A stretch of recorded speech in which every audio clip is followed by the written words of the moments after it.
All right. So review of lecture 5. Any questions from lecture 5? I'm going to go through it very quickly. So what did we discuss? We discussed this setup of Stern-Gerlach, which is you measure some observable A, right? This could be SZ, for example, and this is some sort of an input spin. Then you take some final state ket A. This is, we said that measurements throw your state into some eigenket. Then you measure some observable B, some ket B comes out, and then measure ket C. So what we're going to do, and we're going to contrast this with the experiment where you just don't do, you just do not measure B in between, right? So there's a, in the second case, there's a probability of A going to C that we're going to compare with the probability of A going to B, then to C, summed over B. So it's the probability of A going to anything, then C. Shockingly, that's not the same as the probability of A going to C. So as A goes to C, it's not like it goes to anything and goes to C. It's kind of weird. We said that this has to do with the fact that we have complex numbers. Any questions about that part? That was the first statement. Then another thing we did was we defined an operator that we called delta A, right? This was, I gave this all sorts of names, fluctuation operator or whatever. It's basically the operator with this expectation value removed, right? So of course that depends on a state, some ket psi. That for notational simplicity, I'm simplifying that. So this delta A is A minus expectation value of A. And if you recall, the expectation value of A means ket psi, sorry, bra psi, A ket psi, right? Now, having defined this guy, let's just go over the interpretation of it. This quantifies how much the variable A as a random variable, for instance, deviates its average, right? So that is what it means. We call it fluctuation. If you take the square of delta A, look at the square of the expectation value of A, that is the variance. Is that clear why? Right? So what was the variance? I did this on the book, right? The variance is variance squared, right? This is what it is. All right, so this is the variance or our delta A squared. So what is the result that we talked about? We said we proved the theorem, or I just sketched the proof. I almost completed this. I said it in words. It's called the Heisenberg uncertainty principle or relations. It's a theorem. It says if you have two Hermitian operators, aka observables, then the fluctuation of observable one, or not fluctuation, the variance of the observable one times the variance of the observable two is upper bounded by the size of the commutator. Good. So we proved this by just like some manipulations of. There was one trick that I used, right? What was the trick, if you recall? I just wrote. I used the following fact. Well, there were two tricks. One trick was observing that this guy is, if A and B are Hermitian, this is anti-Hermitian. Anti-Hermitian means that if you take the dagger of it, it's equal to negative. Exactly. And then this is Hermitian. This is commutator. This is anti-commutator. Hopefully you remember the definition, right? And then what we did was we just used these two, the fact that these are Hermitian and anti-Hermitian, and we did some expansion. We dropped the Hermitian term and kept only the anti-Hermitian term, and we also used the Schwarz lemma, right? If you recall, Schwarz lemma is just a statement that it's very intuitive. It's basically the statement that alpha beta is larger or equal to alpha beta squared. Is it 2? I don't recall. Feynman says up to a fixed number, that equation is correct. All right. So it's basically the fact that the inner product is less than the norm of is bounded above by the norms of the vectors, right? So this was the uncertainty relation we proved, right? On the right hand side, what sets the lower bound is the size of the commutator and the commutator, right? Why do I have to take this guy squared? Well, one important thing is that this guy is not Hermitian, right? So expectation value could come out to be imaginary. That's why, well, one of the reasons they take square is that. But we had a proof. All right. So what does this say? What does the Heisenberg uncertainty relation say? It says that now imagine you had an observable that you could measure arbitrarily precisely. We could do that, right? Like for example, in the quantized case, it's pretty straightforward. The spin you could measure it to be like plus h1/2. Now, the measurement throws you into an eigenket, which means that we said that in an eigenket, this variance is 0, right? Now, this first thing that you notice here is that if two operators do not commute, the right-hand side is non-zero. Therefore, the two operators cannot have simultaneous eigenkets. Because if they did, left-hand side would be 0, right-hand side is non-zero. 0 cannot be larger than something positive, right? This is always positive. Hopefully that's clear, right? So this is some sort of, there's a compromise in nature. If you want to measure some observable very, very well, there are some other observables that do not commute with it that you could not, you're just losing. This comes at, the measuring this very precisely comes at the cost of losing your information about the other one. It's bizarre, right? Now, in today's lecture, one of the things that we're going to say is that, so far I'm just saying if two observables do not commute, right? But what is the relevance of these non-commuting observables? I gave an example of spin, right? Sx and Sc, they do not commute, so that was a nice setup. But in general, if I'm measuring something, like some variable x, what is the observable that does not commute with it? We're going to discuss that today. Hopefully we're going to, okay? But in summary, the summary of lecture, the uncertainty relation is that it's impossible to know the value of non-commuting incompatible observables simultaneously. Sometimes I cannot really know.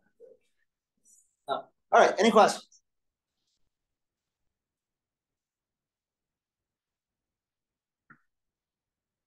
Yeah. Do we need to use commutation relations to derive this stuff, or can we just work with like wave functions and do Fourier transforms? Well, what depends what your goal is. You want to get an inequality. If the left-hand side tells you about the size of the fluctuations, the size of your uncertainty. I keep saying fluctuation. That's a too physicsy of a term, perhaps. Uncertainties, right? If the uncertainty is on the left, the Heisenberg proved a lower bound on it using the commutator. Now you'll see today, hopefully, maybe next lecture, that in some setups, the commutator is related to Fourier transform in certain examples. But when we talk about Fourier transform, we're talking about functions of space. At this point, we're not even talking about functions of space, right? SD and SX. You're absolutely right. It's discrete Fourier transform. We haven't seen that yet. Yeah, there's a very, very long story, but this is actually a lot more elegant way of formulating it, because you just, like you just say, I don't know anything about this. I just have a vector space, two operators that do not commute, right? And then this is it. Yeah.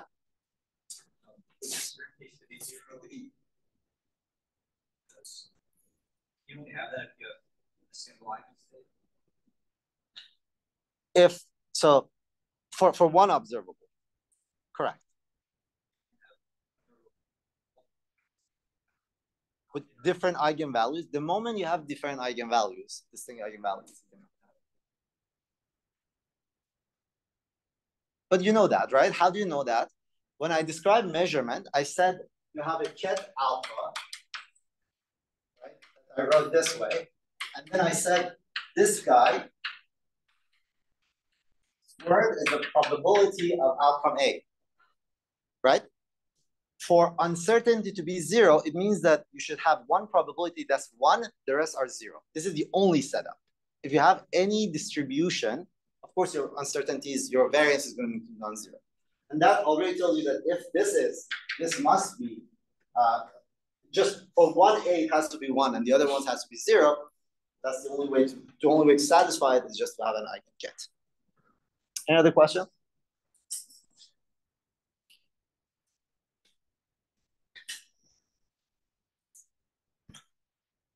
All right, so this was last lecture.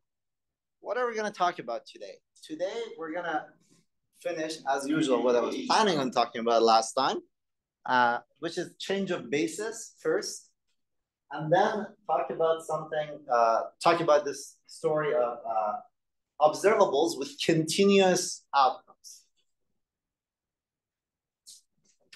All right, just let me say something quickly.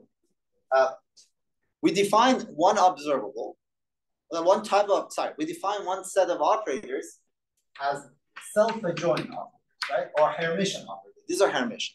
And we use them in quantum mechanics to model observables. We're good? I'm going to define another set of observables. By the way, if you're dealing with real vector spaces, what is the analog of this? Does anyone know what it is? If you have a real vector space. So I have a matrix, let's call it O. In real vector spaces, we said that the analog of dagger is just transpose, right? So these matrices are special in real vector spaces. What are they called? Symmetric matrices, yeah. All right, good. So there's another type of operators that today I'm going to talk about, and they're called unitary. So these were Hermitian. We also define anti-Hermitian. Unitary operators. An operator U is a unitary if it satisfies the following equation.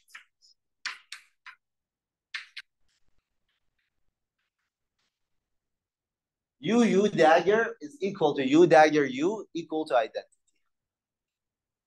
There's a quicker way of saying this.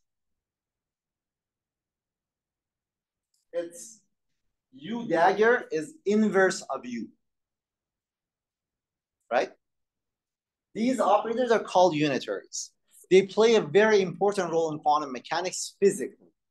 The same way that these guys play the important roles as observables, these guys are going to play an important role. So this is just to keep in mind. Now we're going to talk about change of basis.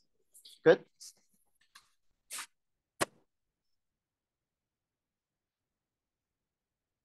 All right.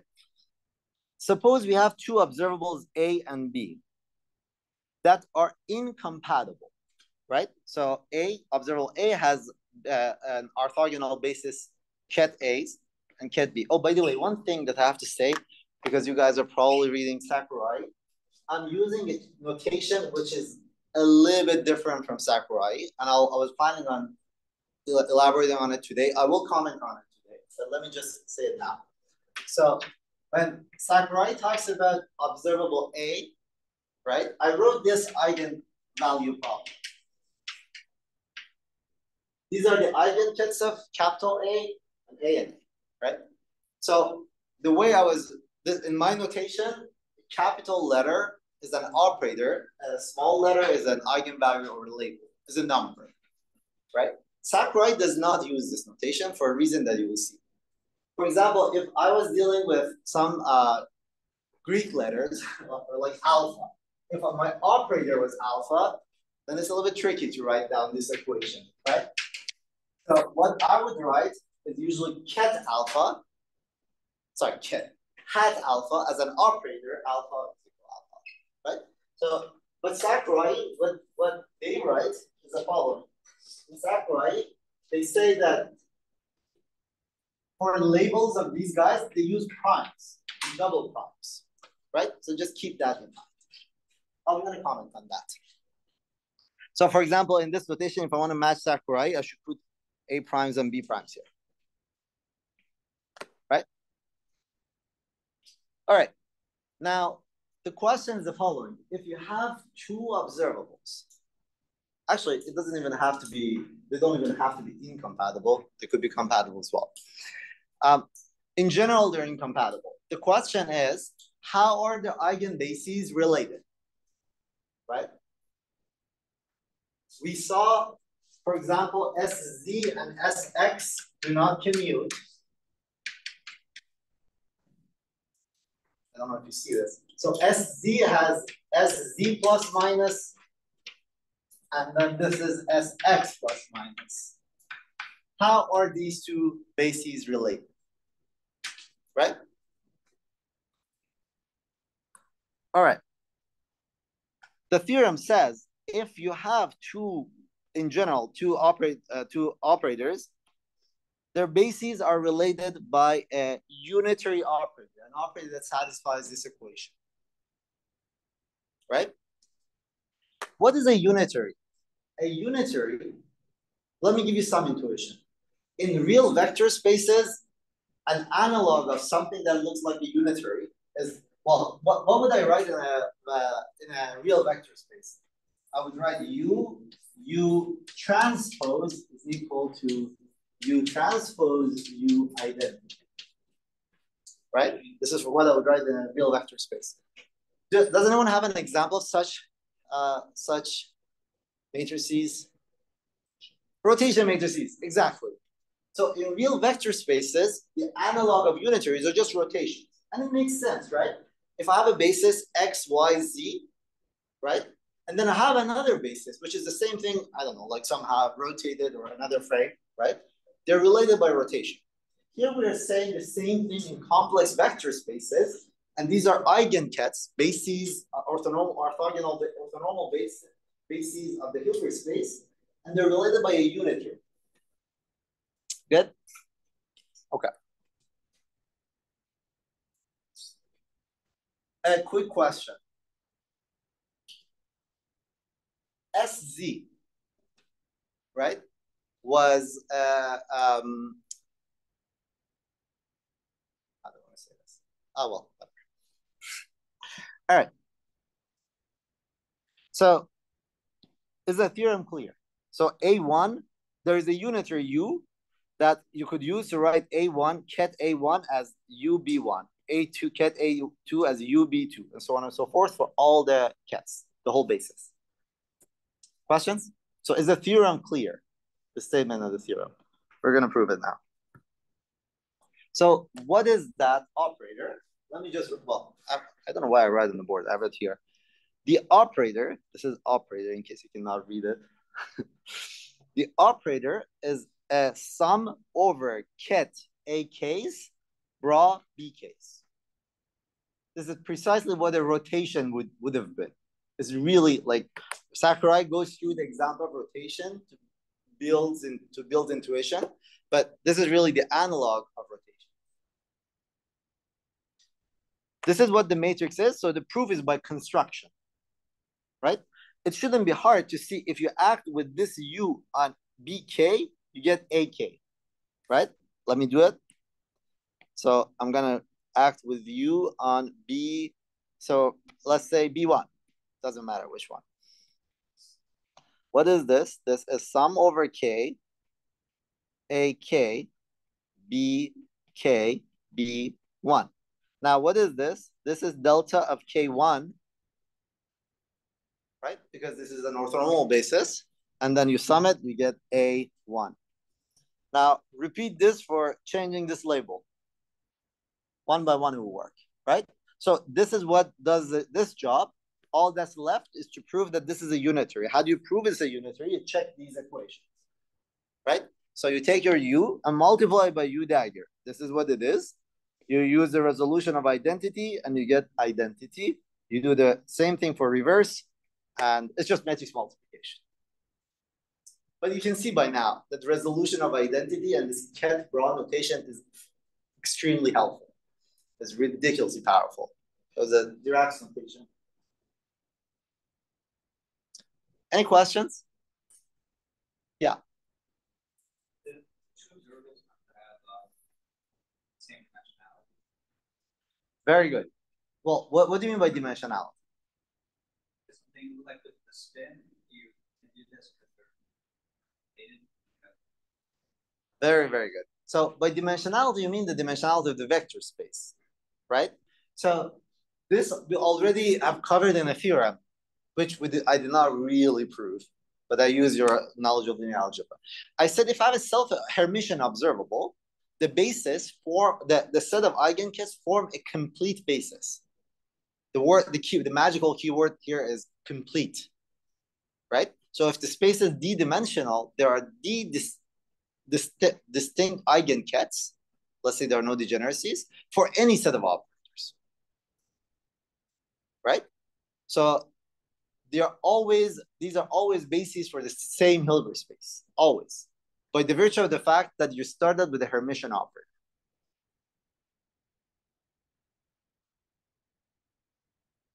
I'm going to comment on that today. Maybe did I comment on eigenkets of non-Hermitian operators? Did I say anything about that? Okay. So do you know what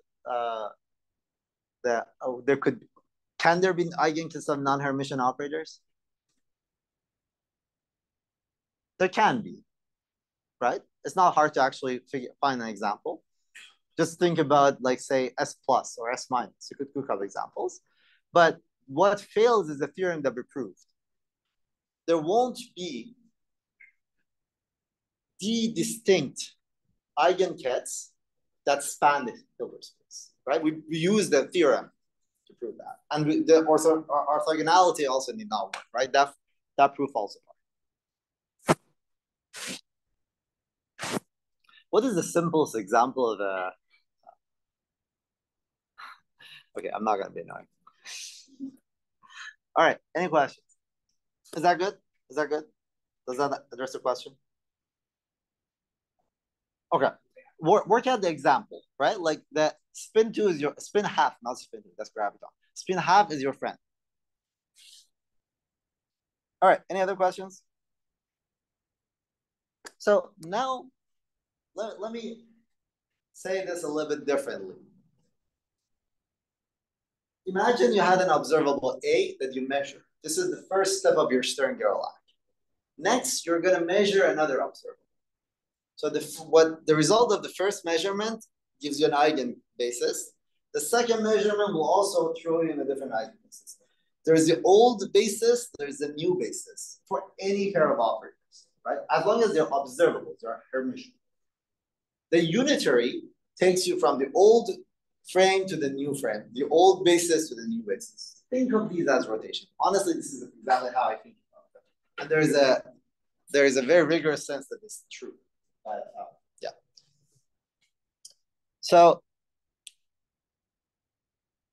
if in this equation I wrote ket A's, so what is this equation? Compactly, if I write it, is this. So this tells me how to get the kets A from kets B. How do I go in reverse? How do I find kets B from kets A? I'll have to invert this, right? What is the inverse of U? U dagger. So the equation I would write is that kets B are U dagger of AK. How do you see that? Well, act with U dagger on this side, right?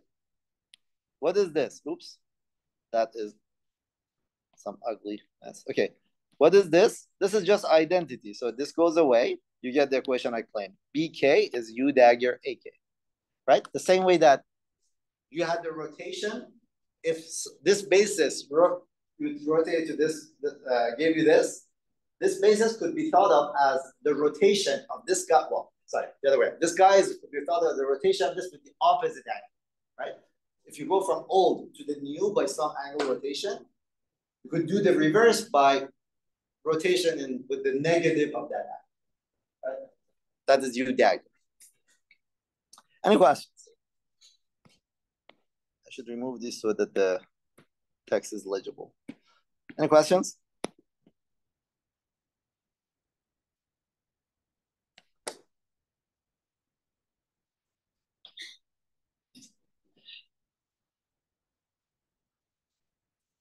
So if you have an operator, now, yeah.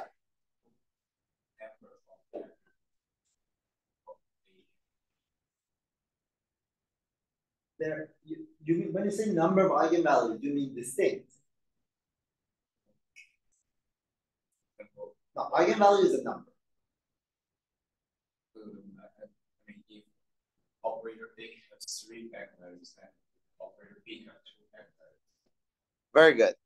That, by the theorem that we proved, it means that the operator A should have degeneracies.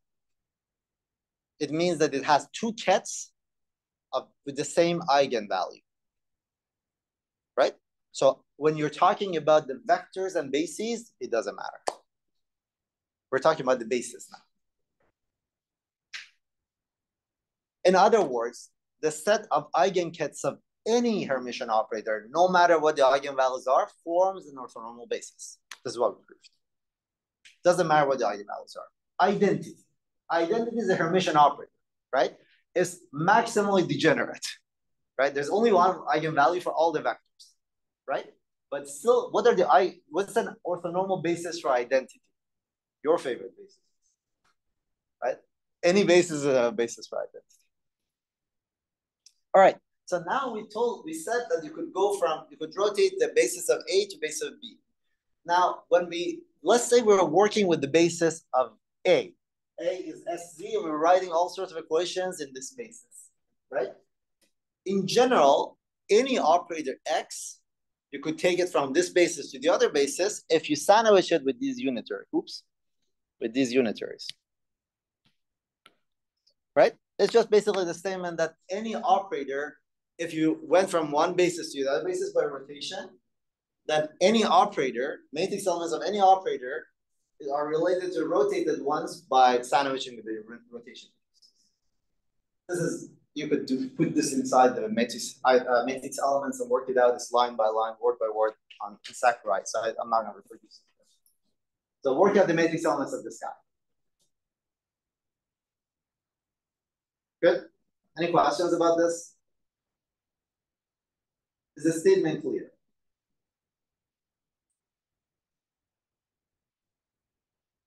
No. I'll assume it's clear. So there's another operation, and Hilbert spaces that we could do to observe. There's an operation we could do to observables. It's called trace. Trace of an operator X is the following thing. Trace is what you think it is, right? For matrix trace, it's clear what it is. The sum over I, A, I, the sum of the diagonal elements, right? Now, because in any particular basis, ket A's or any set of orthonormal, ket A's form an orthonormal basis. All you need to do is you have to sum over trace of X would be sum over A, sorry, XAA. If you recall, this we wrote in bracket notation this way, right?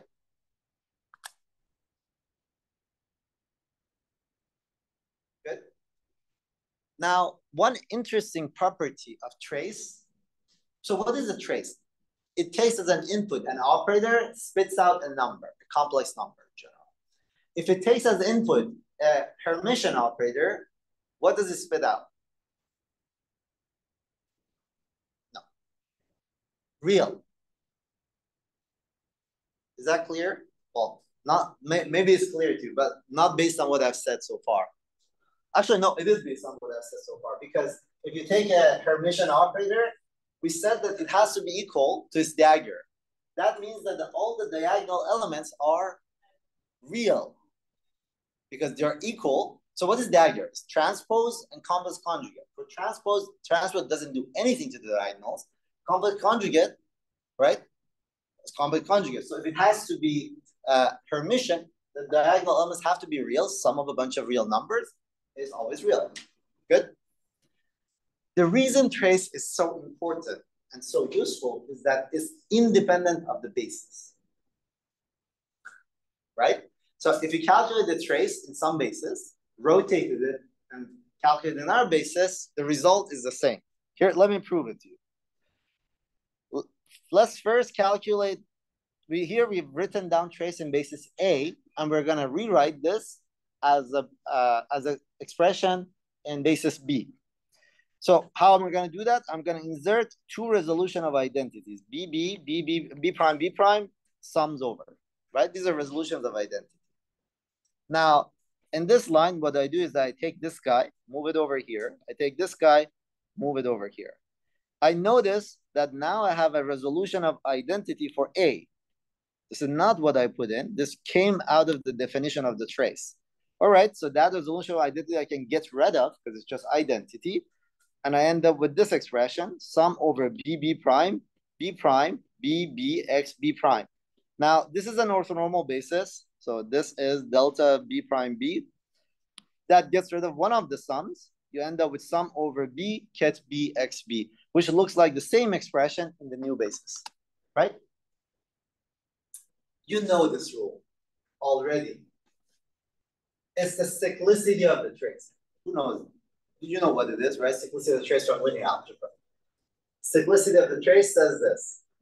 Trace of x, y is equal to trace of y, x. This is actually a definition of trace. The cyclicity. So based on this, if you had, oh, okay, sorry, let me keep this. Based on this, let me prove to you that trace is independent of the basis. I'm gonna calculate trace of x prime, x in the new basis. That is trace of u x u dagger, right? Using the fact that I can cyclically shift this way, I can bring this guy over here, u dagger u is identity, and I get trace of x. Is that good?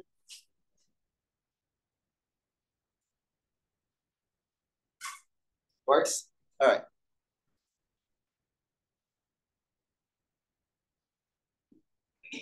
Yeah. Yeah, absolutely.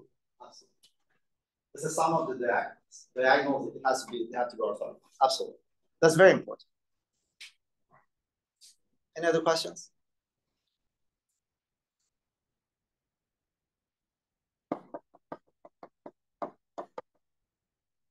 All right.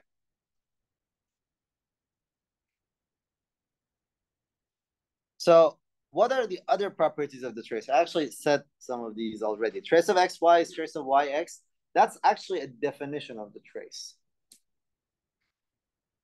Trace of y dagger x, y dagger is trace of x because cyclicity, I can put this guy here and u dagger is identity. What is the trace of ket bra?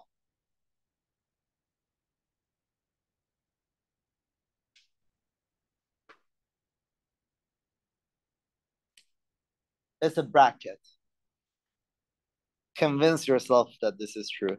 Work this out. It's a one-liner in linear algebra, but if it's unfamiliar. So it's a ket bra. What trace does to a ket bra is turns it into bracket. It just flips them around. So if you start with ket bra A prime, you end up with bracket A prime, which is delta A prime. Right? So in general, trace of BA is AB. I cannot stress this enough. A huge part of quantum mechanics is just working these out like millions of times, just linear algebra. If you internalize linear algebra deeply, you know quantum mechanics. Really. Like you know every aspect of it. Yeah. Sorry, so the trace of an operator is like the sum of the diagonal. Correct. What is the trace of it? Trace of a vector. No, you cannot define a trace of a vector. This is an operator, right? So ket BA, this is a column vector. This is a row vector. When you multiply them, you get an operator d by d. Right? So a question. What is trace of ket alpha rho alpha? 1. So one of the most useful things about Dirac notation is the fact that you could do these traces by just turning kits into bras. You flip it. This is ultra useful. If you ever try to do this without bracket, you would feel the pain.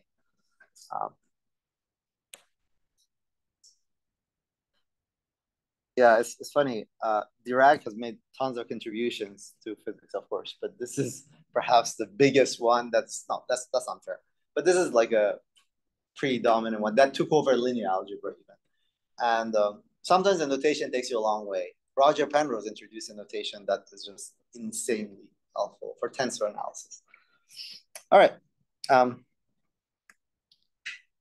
Any other questions?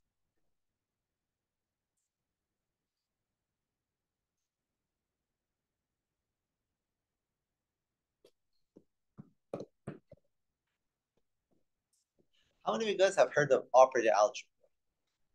Nobody's in math, right? Yeah. Trace is a generalization of integration. But that, for mathematician, that's the correct statement. Yeah. For determinant, of course. I'm going to get there in a second. Does anyone know use for determinant? Where do you have to use determinant? Just very like practical situation. How do you find the eigenvalues of an observable?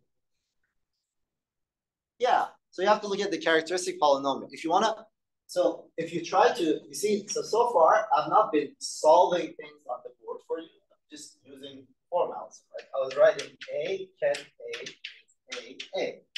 Now, let's say this is a matrix, 2 by 2 matrix. How do you find these guys, these guys, these guys? I'm going to get there in a second. Actually, that's my next point.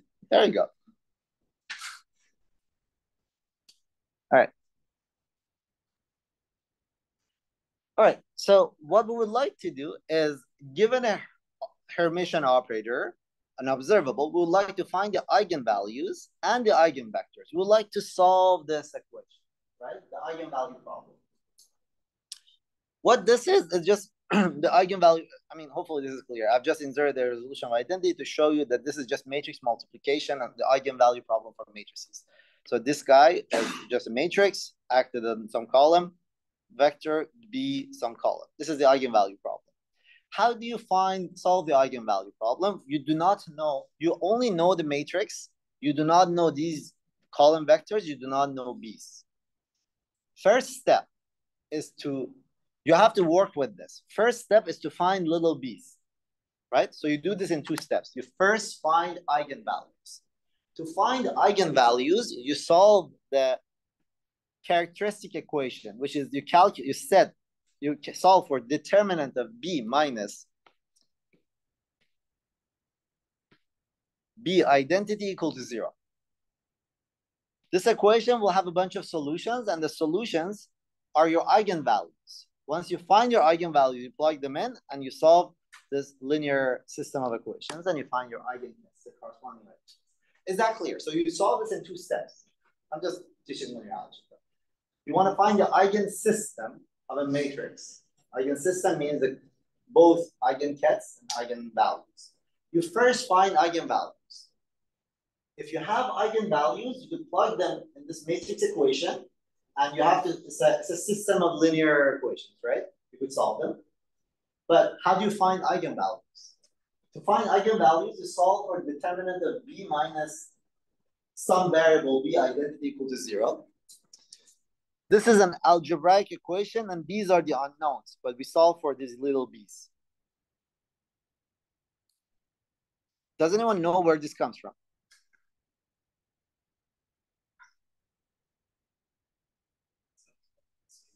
Yeah, like you should be able to see it from here, right? I'm gonna write it this way. This is the same equation, right? So I wrote B as B identity. I brought it to the left side. So B minus B identity ket B is equal to 0. Now, this is a null matrix. A null matrix should have 0 determinant, right? So here you go. Oops. And you can use the property of the fact that this is actually Yeah, you could use this fact to find the eigenvalues, right? Like in linear algebra, there's no proof that's like a one page away from you. Everything is a one-liner, two-liner. Like it's very simple. Yeah. Does it have to be? Just like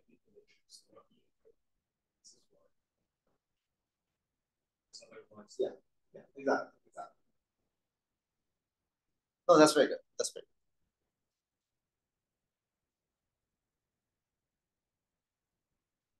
good. Yeah, you just want it to be non-invertible. Yeah, sorry, I misspoke.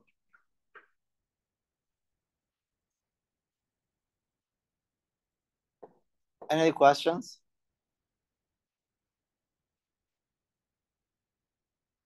Here, I'm going to say something. A bunch of comments. Given a matrix, let's start simple, Hermitian. The set of eigenvalues are called the spectrum of that matrix or that property. All right? I'm not using rigorous math language. This is physicist language, right? It's called the spectrum. Another way of saying is that the set of little b's or lambda, they're called them lambda, eigenvalues that solve that eigenvalue problem. They're called the spectrum. So what do you know about the spectrum of a Hermitian operator? It's real. So I'm going to take advantage of this and say another thing. I'm going to define something. An operator is called positive if its spectrum is positive. Good? Good.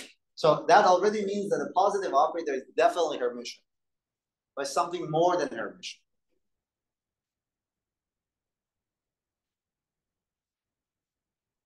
Is it clear to you guys that every Hermitian operator could be written as subtraction of, can be written as a positive operator minus another positive operator? Can you see it in your head? Why? How do you see that? On a Hermitian matrix operator, I can diagonalize it, right? I can look at the spectrum. So in its eigenbasis is a diagonal matrix. What sits on the diagonal all are real numbers. Real numbers are either positive or negative. So let's bunch all the positive ones as one matrix minus bunch all the other ones as the other one, right? So now you wrote it as a sum, as a subtraction of two positive matrices. This is a very, very useful trick, fun information. It's used all over the place. It's not necessarily, I don't think you're going to use it in your homework, but it's good to know. Questions? So do you know what the spectrum is?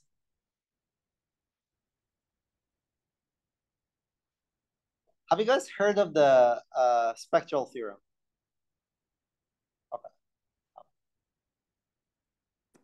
Eigenvalues to a mathematician, they call them point spectrum. Physicists don't care about other type of spectrum, so they call them spectrum. I'm generalizing, right? Physicists for physics 660 don't care about the spectrum. There was a question earlier. Non-Hermitian operators could also have eigenvalues and eigenvectors. Here's an example. Work with this. S plus is this matrix. Find eigenvalues of this. There's no systematic way of doing it, but you could find, it's a two-dimensional vector space. You could find eigenvalues. However, it's not true that the eigenvectors will form a complete and orthogonal basis. That's not a true statement. We proved that using Hermitian matrices, and it does not hold more general. All right, any questions?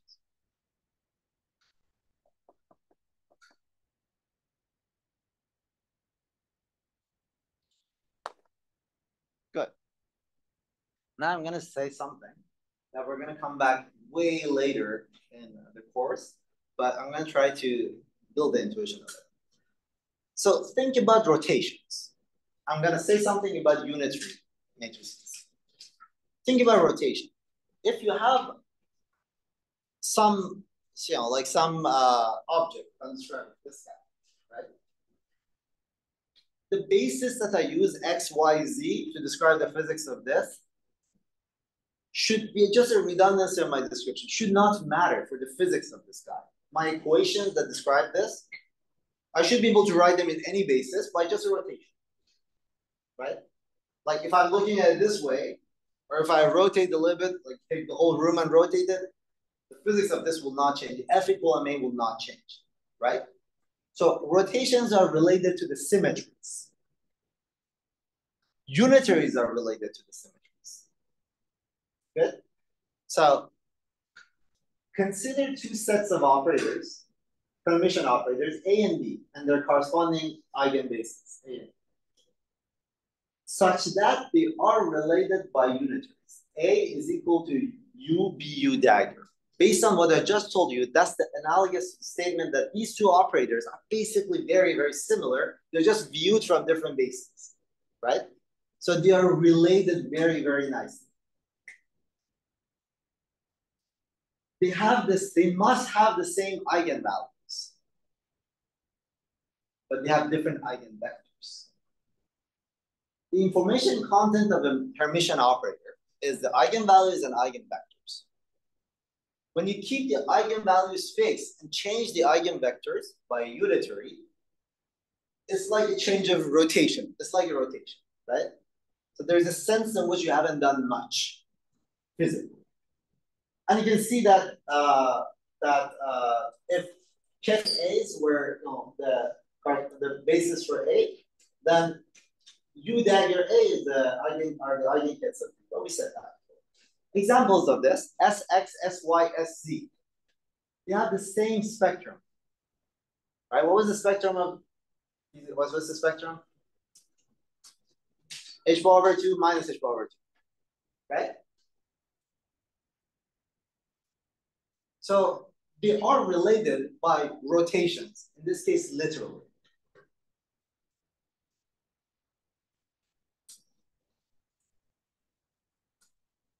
But in general, if you just have two operators that are unitarily related, this might not be a rotation space like in your Stern-Gerlach, but there's still a sense in which they're related by some sort of a symmetry transformation in a sense. This is just rough intuition. We're going to come back to this later. Actually, let me say it. We're going to use it later. In quantum mechanics, I said Hermitian operators are used for observables. Unitaries are used for describing symmetries. That's the important part. Symmetry transformations are modeled by unitaries. There's something that we're going to talk about, Wigner's theorem, blah, blah, blah. It's all about that. All right, any questions? So one thing that you already see is that just an innocent looking change of basis can cause non-commuting operators. All this physics of Stern-Gerlach had to do with like Sx and Sz and Sy being related by rotating our apparatus. So even though it's like some sort of nice symmetry transformation, it still leads to all sorts of complications, right? The fact that you could not simultaneously measure these observables.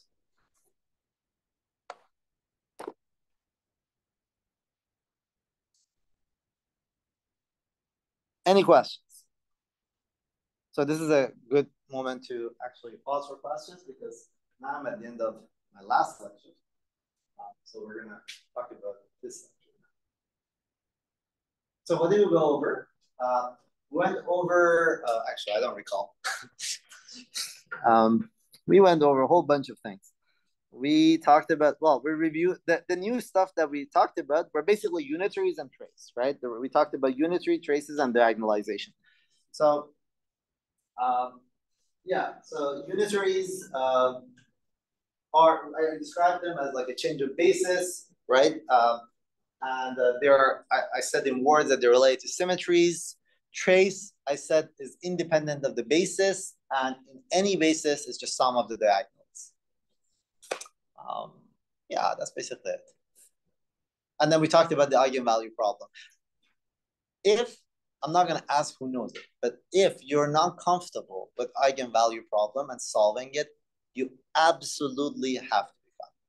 It's non-negotiable for quantum mechanics. You absolutely have to understand what the eigenvalue problem is, what the eigenvectors and eigenkets are practically. I give you a 5x5 matrix and you don't have mathematical in front of you. How do you solve it? By the way, in the homework, unless I specify, you're not allowed to use mathematical. The point of the course is to learn how to do it by hand, and then eventually, once you graduate, you're going to use it. You should be able to sum first. You should learn how to add numbers, and then use computers to add lots of numbers. Good? Any questions? So now we're gonna change a little bit. So far, I've been talking about observables that had a discrete and finite number of outcomes, like S of X, S of Z, right? And then I said if there are D outcomes, then we're going to model them in D-dimensional complex vector space, otherwise known as D-dimensional loop space. But I don't know if I said this, but there are also observables in quantum mechanics that do not have discrete spectrum. Remember, notice that I just used the word spectrum, right? For the set of outcomes.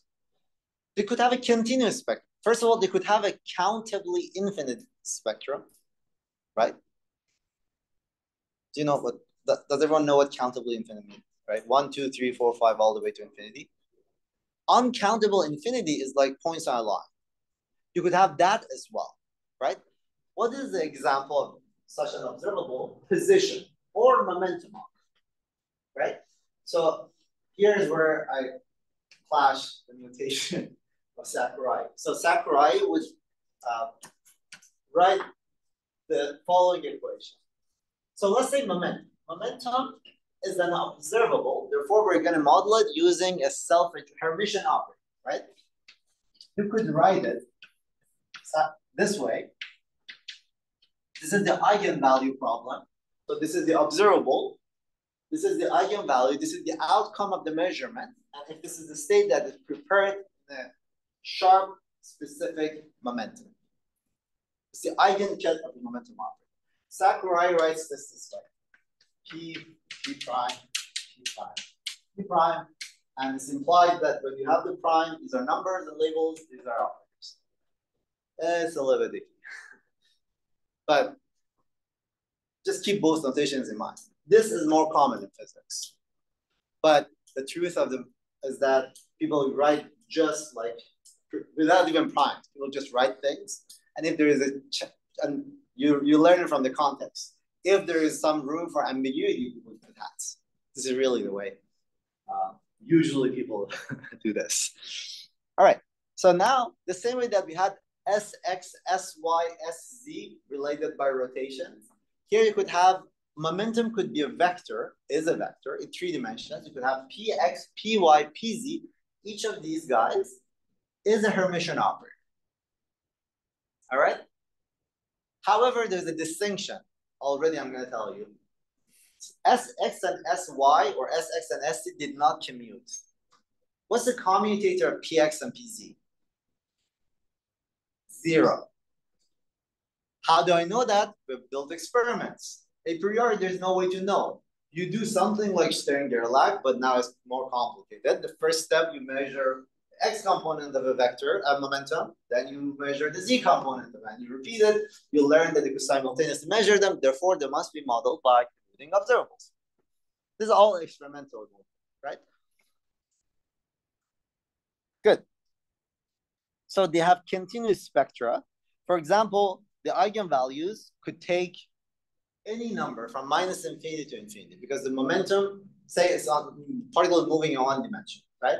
You could have any momentum from minus infinity to infinity. Minus means motion in the opposite direction. So a little chart. I explained this. Like this is the weird notation that this is the notation that Sakurai uses. Like if C is an operator, then C ket C prime equal to, I just messed this up. So this is the eigenvalue problem for this operator, according to the notation of the book, right? I'll try to use this notation, putting hats for operators when there's room for ambiguity. If I could use capital versus non-capital letters, I'll use that, like here. Here, I don't really need the hat, it's implied, right? All right, so you had this eigenvalue problem for these discrete observables. You get some similar equation, eigenvalue equation for these continuous observables. You had a orthogonality relation. Remember that, so even though we only proved it for finite dimensional setups, but the result generalized. So eigenkets of Hermitian operators, no matter what the spectrum, are going to be orthogonal. Delta of a Kronecker delta. Modulo a caveat. Don't tell a mathematician what I told you. Mathematicians would just lose their mind if I told you that. But modulo the following statement, that orthogonality here, because you're talking about a discrete set, is imposed by a Kronecker delta, right? However, in the case of these continuous variables, it's replaced by a Dirac delta function. Dirac delta function is like a continuous limit, of Kronecker delta. Is that clear to everybody, actually? So what is a Dirac delta function? Let's get this. First of all, it has a really horrible name that drives mathematicians off the wall. It's not a function. So consider a function like this, right? It's like 0 here, and then it's peaked around, what they call it, so around, I don't know.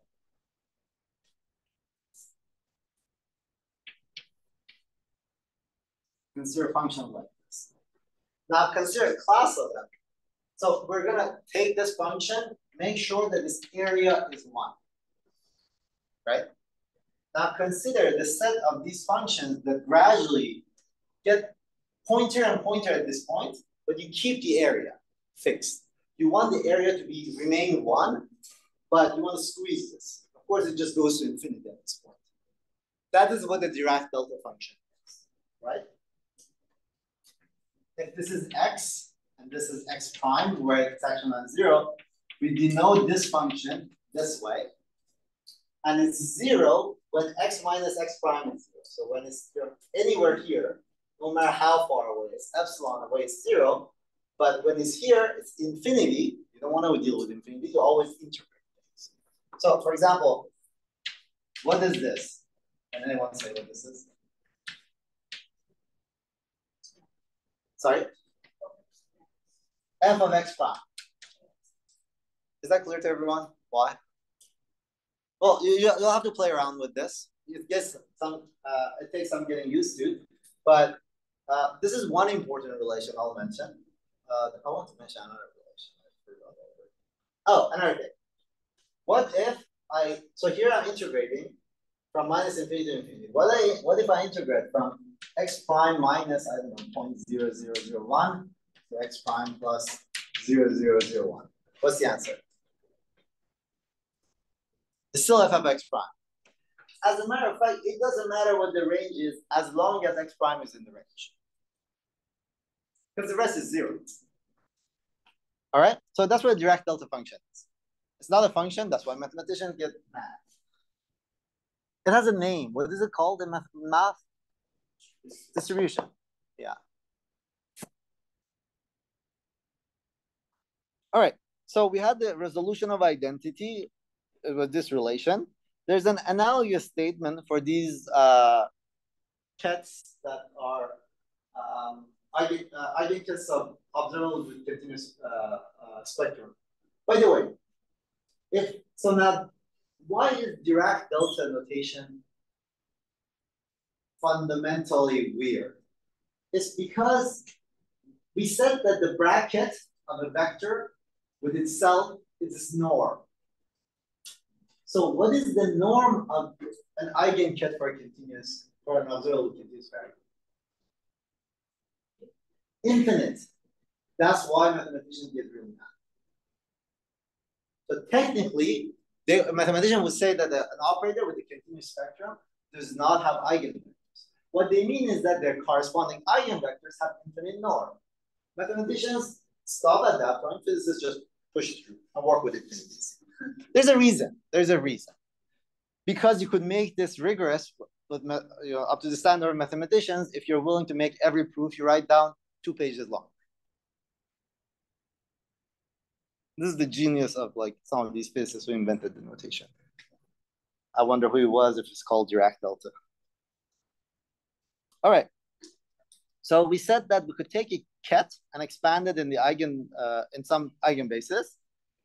There's an analogous statement. Oh my God, I ran out of time again. But I started a couple of minutes late. So if you don't mind, I'm just going to go 3-4 minutes more. So we could do the same thing for these continuous variable eigenkets, except that now your sum is replaced by an integral, right? What is this relation? Where does this relation come from? This is conservation of probabilities. Why? Because this is the probability that measuring ket alpha, you end up with eigenvalue A prime, right? That the probabilities have to add up to 1. Therefore, that's what it is. What is this guy? It's the analogous statement for continuous variables. Similarly, we talked about matrix elements. Here, we casually say matrix elements of operators. Again, mathematicians get mad, but this is what the corresponding equation is. All right. Any questions? Oh my God, I'm really behind. Ooh. I'm going to summarize. Unfortunately, I'm out of time. I'm going to summarize and make a couple of comments to build towards the next lecture. So in summary, what did we talk about? We talked about unitary operators as corresponding to basically change of perspective, right? Going from this XYZ basis, XYZ, to some rotated version, for instance, right? It's a generalization of the same thing. It's change of perspective. It's a symmetry in a sense, right? We talked about trace as being something important. You'll see the relevance of it, but importantly, trace was independent of the basis. This is very important. Trace is independent of the basis. Physics should not be basis dependent. That's very important. Physics should not be basis dependent. Basis is an arbitrariness of their equations. If I can actually send this across, I'll be so happy if I say this. If you have an equation in classical physics, F equal ma, the left-hand side is a vector. A vector, you know how it transforms under your change of perspective, under rotations. The right-hand side must be a vector, so that the core idea of the equation describes something that's independent of the basis. There should always be a way of describing everything. Physics should be basis independent, always. This is very, very important. That's why we love vectors, because they transform nicely under rotations. Rotations are around us as symmetries. All right, so the second part of what we talked about was that there are observables that have continuous spectrum. There's a sense in which these guys are idealizations. In the case of spin, the outcomes were discrete. So if it comes out as all you need, if you have a measurement device, right? So the outcomes are h bar over 2 and minus h bar over 2.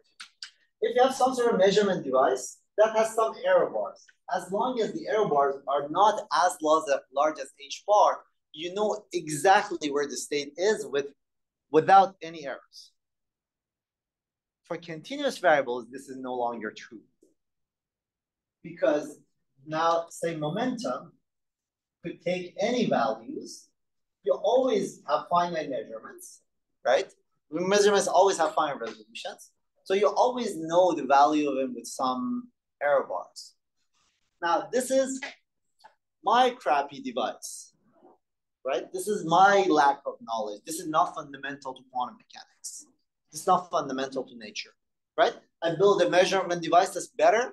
I do better. I just make these error bars smaller. There's no fundamental limit to nature that tells me that I cannot measure a single observable with arbitrary precision.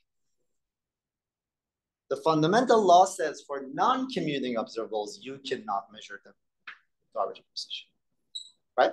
So this is completely different from this one exists in classical physics. This blows no one's mind, right? Like it's just pretty obvious. If I have really bad glasses, like I have poor vision, so I don't see things well, I buy glasses that are better and I see better, right? I use better and better microscopes. I resolve the position of particle better and better. This has nothing to do with quantum mechanics. Quantum mechanics comes in when you have a pair of non-commuting observables. All right? Okay. Are there any questions? I'm going to stop here.